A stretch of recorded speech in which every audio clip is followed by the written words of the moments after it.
Այս օրերին հանդիպում եմ ամերիկահայ իմ շատ լավ բարեկամ գործարարների հետ, խոսում ենք ոչ թե Երևանի կենտրոնում, Այլապարանում, Արարատում, Սիսիանում, Չարենցավանում, Բերդում ներդրումներ անելու հեռանկարների մասին։ Մարդիկ պատրաստ են ներդրումներ անել, բայց մի մեծ բայց կա։ Գործարարները հետաքրքրված են եւ ուզում են հասկանալ, ինչ կարելի է կառուցել, ինչ արտադրություն կարելի է հիմնել, բայց ամենակարևոր հարցը, որ տալիս են, սա է. արդյոք Հայաստանում ներդրումային միջավայրը կանխատեսելի է։ Կան արդյոք հստակ կանոններ, արդար խաղի դաշտ, վստահելի դատարաններ, ինչպես այն երկրներում, որտեղ իրենք տարիներ շարունակ աշխատում են։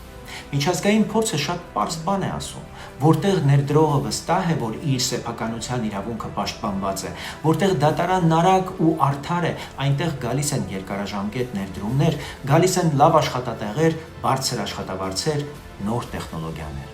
Պետության խնդիրը հետևաբար միայն ներդրողին հրավիրելը չէ, պետության խնդիրն է այդ ներդրումը դարձնել մարդկանց կյանքի բարելավման գործիք,